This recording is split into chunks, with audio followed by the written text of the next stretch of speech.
নমস্কার বন্ধুরা, কেমন আছেন আপনারা সবাই? আশা করছি বন্ধুরা আপনারা সবাই সুস্থ আছেন, ভালো আছেন। আপনারা কখনো এইভাবে মোজার মধ্যে সাবান ঢুকিয়ে দেখেছেন কিংবা ছোট্ট সূচে ব্লেডের সাহায্যে কখনো সুতো পরিয়ে দেখেছেন? এমনই কিছু অসাধারণ টিপস শেয়ার করব আপনাদের সঙ্গে। চলুন তাহলে আজকের টিপস আমরা দেখে নিই। আমাদের বাড়িতে যে এই ধরনের রূপোর চেন, রূপোর পায়ের তোড়া থাকে, দেখা যায় অনেক দিন পরার পর না এরকম কালো হয়ে যায়, কারণ নোংরা জমে যায়। অনেক সময় দেখা যায় যে জলের আয়রন জমে যায়, যার কারণে একেবারে কালচে হয়ে যায়। তাই আমরা এটা দোকানে নিয়ে যাই, দোকানে নিয়ে গিয়ে আবার পালিশ করিয়ে নিয়ে আসি। এতে অনেকটা টাকাই আমাদের কিন্তু খরচা হয়। বাড়িতেই আমরা রূপো কিভাবে দোকানের মতো একেবারে চকচকে পরিষ্কার করে নিতে পারবো। এখানে আমি একটি কোমর বিছা নিয়েছি।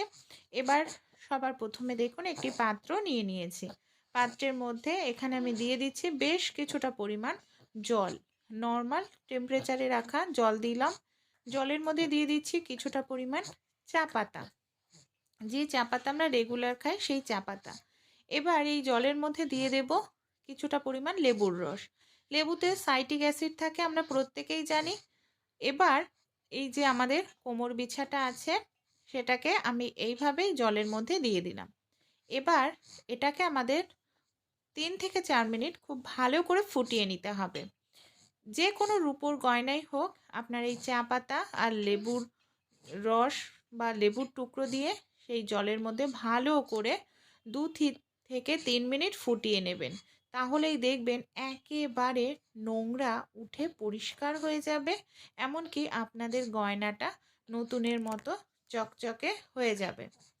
আমি এখানে 3 মিনিট মতো ফুটিয়ে নিচ্ছি।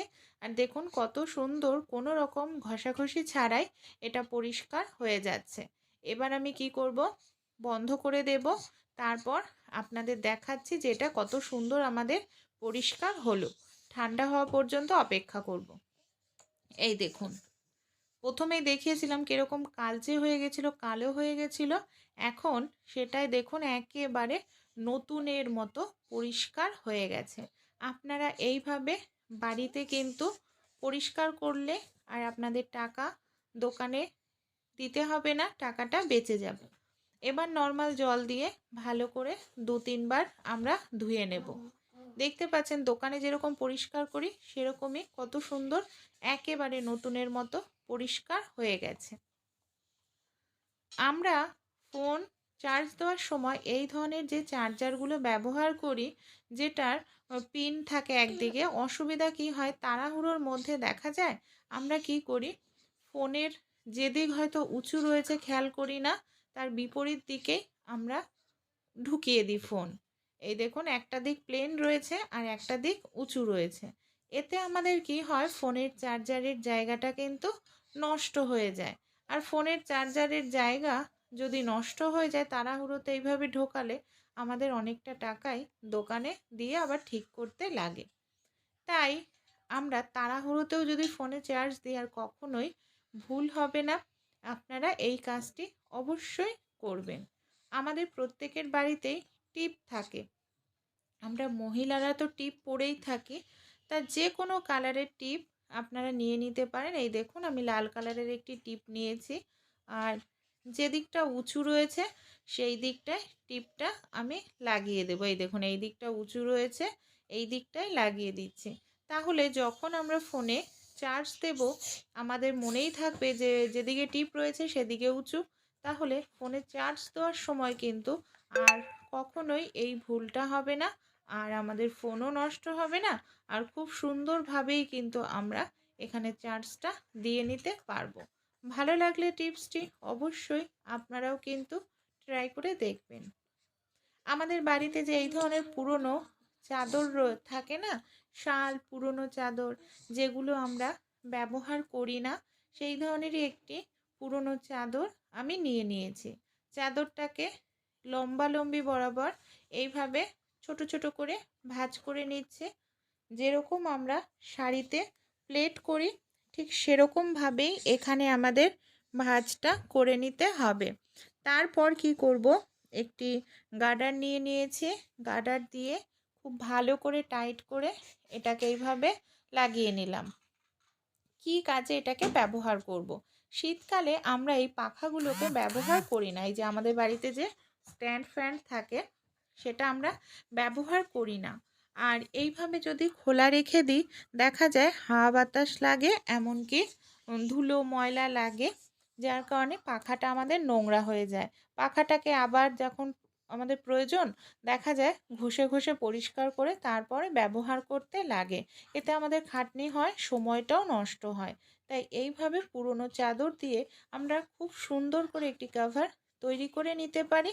দেখুন, সেলাই করারও প্রয়োজন নেই, কাটতেও হবে না। এইভাবে সামনের দিকটা দিয়ে পেছন দিকটায় এনে এই দেখুন দুপাশের অংশ দিয়ে আমি এইভাবে একটি গিঁট বেঁধে দিচ্ছি। তাহলে পেছন দিকটাও পুরোপুরি আমাদের কভার থাকবে। এবার আমি দেখাচ্ছি আপনাদের সামনের দিকটাও, দেখুন কত সুন্দর রয়েছে দেখতে, আর পেছনের দিকটাও পুরো ঢাকা রয়েছে। তাই এইভাবে আপনারাও কিন্তু যখন আপনাদের মানে পাখার প্রয়োজন নেই, রেখে দিতে চাচ্ছেন, এইভাবে সুন্দর করে আপনারা ঢেকে রাখবেন। দেখবেন পাখা নতুনের মতো থাকবে, ধুলো ময়লা কিছুই কিন্তু পাখার গায়ে আর লাগবে না। এই ধরনের শার্ট গেঞ্জি জামা কাপড় আমরা অনেক সময় কি করি, অতিরিক্ত যখন নোংরা হয়ে যায় তখন এই ধরনের যে সাবানগুলো হয় এই সাবানগুলো ডলে ডলে পরিষ্কার করি। কিন্তু সমস্যাটা কি হয়, এইভাবে সাবান ডলতে গেলে দেখা যায় সাবানটা বেশি পরিমাণে আমাদের ক্ষয় হয়, এমনকি অনেক সময় দেখা যায় খুব অল্প দিনের মধ্যে শেষ হয়ে যায়। আর এইভাবে সাবান লাগিয়ে আবার ব্রাশ দিয়ে আমাদের জামাটাকে মানে ঘষে ঘষে পরিষ্কার করতে লাগে। তো এই ধরনের যে পুরনো মোজা আমাদের বাড়িতে থাকেই কম বেশি প্রত্যেকেরই। পুরনো একটি মোজা নিয়ে নেবেন, তার মধ্যে আপনারা এইভাবে জামা কাপড় কাচার সাবানটাকে ভরে নিন। তারপর মোজাটাকে এইভাবে চেপে ধরুন, তার মোজাটাকে ভিজিয়ে নিয়ে তারপর যদি আপনারা জামা কাপড় কাচেন, এতে দেখবেন আপনাদের সাবানটা কম অপচয় হবে, মানে তাড়াতাড়ি শেষ হবে না। যেহেতু ডাইরেক্ট সাবানটা ঘষা হচ্ছে না, এতে সাবানটা কম ক্ষয় হবে, এমনকি জামা কাপড়টাও খুব সুন্দর পরিষ্কার হবে। আপনারা কখনো ব্লেডের সাহায্যে ছোট্ট সূচে সুতো পরিয়ে দেখেছেন?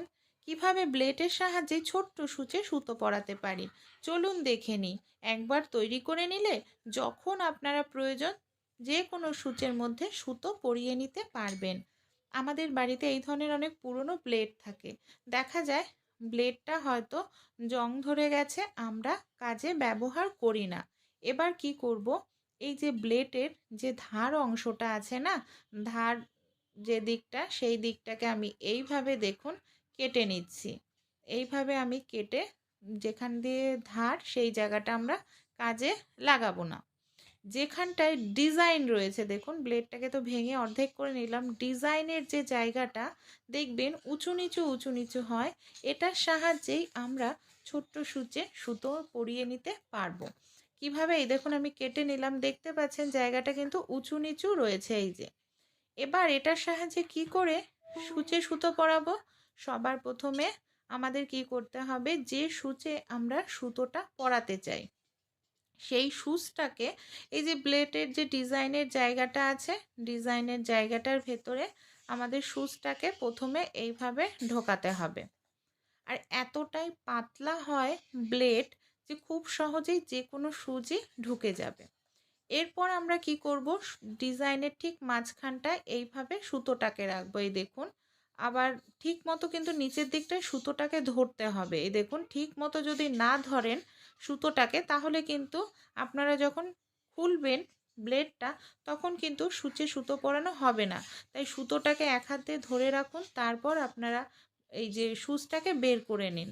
তাহলেই দেখবেন ছোট্ট সূচে আপনারা খুব সহজেই সুতো পরিয়ে নিতে পারছেন। সুতোর কৌটোর মধ্যে রেখে দিন, যখনই সূচে সুতো পরানোর দরকার হবে এটা ব্যবহার করবেন। আমাদের বাড়িতে যে এই ধরনের হ্যাঙ্গার থাকে, এই হ্যাঙ্গারগুলোকেই আমরা কিন্তু কাজে লাগাতে পারি খুবই উপকারী কাজে।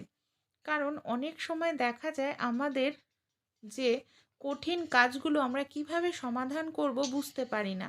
আমরা যখন নতুন শার্ট গেঞ্জি কিনি এই ধরনের যে ফোমগুলো পাই, সেই ফোমগুলো এখানে আমি নিয়ে নিয়েছি। আপনাদের বাড়িতেও আশা করছি আছে, ফেলে না দিয়ে এইভাবে ইউজ করবেন। দুপাশে আমি এইভাবে দেখুন পেনের ঢাকনা লাগিয়ে নিলাম যাতে খুলে না যায়। এরপর কি করব, আপনারা চাইলে এটা দিয়ে পরিষ্কারও করতে পারেন, মুছেও নিতে পারেন ঘর। অনেক জায়গায় আমাদের হাত পৌঁছায় না।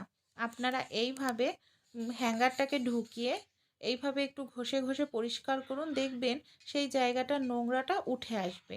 আর যদি আপনারা মুছতে চান তাহলে সামান্য পরিমাণে একটু জল ভিজিয়ে নেবেন জলে, তারপর যদি এইভাবে আপনারা ঘষেন দেখবেন তাহলেও কিন্তু আপনাদের নোংরাটা খুব সহজেই পরিষ্কার হবে। আমাদের ঘরের এমন এমন ফার্নিচার থাকে যেখানে কিন্তু হাতই পৌঁছায় না, দেখুন কত সহজেই সেই জায়গাগুলো আমরা পরিষ্কার করে নিতে পারি আর আমরা মুছেও নিতে পারি। যদি অতিরিক্ত নোংরা হয় ফোমটাকে আপনারা ভিজিয়ে নিন, তারপর সেই জায়গাটা হালকা করে একটু ডললেই দেখবেন সব নোংরা উঠে আসবে। ভালো লাগলে টিপসটি আপনারাও কিন্তু অ্যাপ্লাই করে দেখবেন, আশা করছি আপনাদেরও কাজে আসবে। আর যখন পরিষ্কার করা হয়ে যাবে এটাকে খুলে ধুয়ে রেখে দেবেন, আবার দ্বিতীয়বার ইউজ করতে পারবেন। ভালো লাগলে টিপসটি কমেন্ট করে জানাবেন।